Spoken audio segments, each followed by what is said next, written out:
Bueno, soy Marco Antonio Esteicochea, doctorante de la segunda corte del doctorado de Ciencias de la Comunicación, y vamos a hablar un poco acerca de la ética en la comunicación.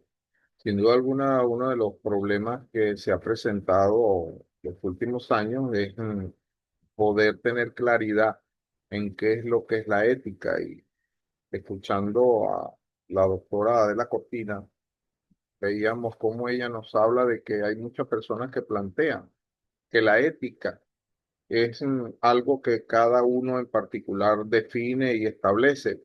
Pero ella hacía la crítica de que no es así.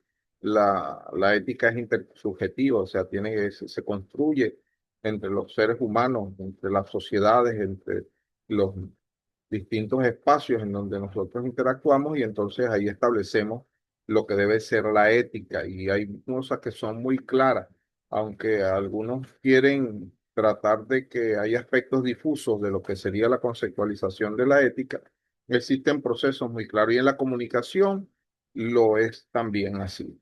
Tal vez hay muchos, e incluso colegas, que han querido tratar de justificar ciertas acciones, pero la ética tiene que ir marcada por la integridad profesional de cada quien, y de lo que tiene que ver también con el proceso de lo que es la construcción favorable de la sociedad. Entonces, nuestro ejercicio comunicativo tiene que ir en ese norte: construcción, desarrollo, poder edificar, poder trabajar en medio de lo que es la moralidad. O sea, que comunicar no implica que yo simplemente comunico sin ver los resultados o lo que puede ser mi acción comunicativa, que puede generar dentro de la sociedad. No hay que pensarlo, hay que entenderlo, y también implica la forma como lo hacemos, el lenguaje como lo presentamos, y lo que es la narrativa que establezcamos sobre, o sea, que un mismo hecho puede ser narrado de distintas formas, y unas pueden ser éticas y otras no. Uno de los aspectos que tenemos que considerar es el proceso de evitar las falacias, sobre todo en lo que tiene que ver con la comunicación política, lo que tiene que ver con la comunicación también incluso institucional. A veces se dan las falacias como la ad hominem, que cuando vemos que nos está afectando una narrativa, un discurso, no buscamos revertir ese discurso con argumentos, sino que atacamos a aquel que da el discurso. Simplemente, como no tenemos argumentación de cómo poder salir de esa situación, atacamos a la persona. Eso es un tipo de falacia muy común en esos ambientes.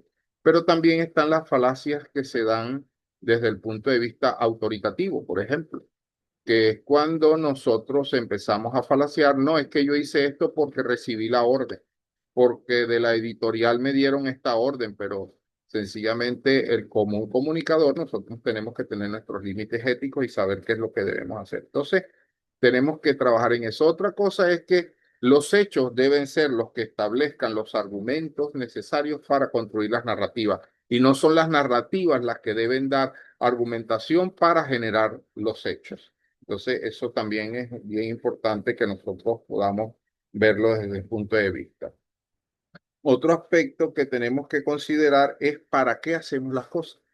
¿Comunicamos para qué? ¿Cuál es el objetivo de lo que estamos comunicando? Y en base a eso es que nosotros vamos a ver cómo construir la narrativa, cómo manejar el lenguaje, cómo generar los procesos, porque siempre tiene que haber un propósito dentro de la acción. Las acciones no pueden darse, o la acción comunicativa no puede darse sin ningún tipo de propósito, simplemente darlo por darlo, comunicar por comunicar. No, siempre debe haber un objetivo, y en base a ese objetivo es que nosotros vamos a construir la narrativa, y qué lenguaje vamos a utilizar para poder establecer esos aspectos. Entonces, vemos que existen muchos elementos asociados a la ética en la comunicación, y solamente dejamos estos para el debate. Muchas gracias. Como les decía al principio, les habló Marco Antonio Osteicochea.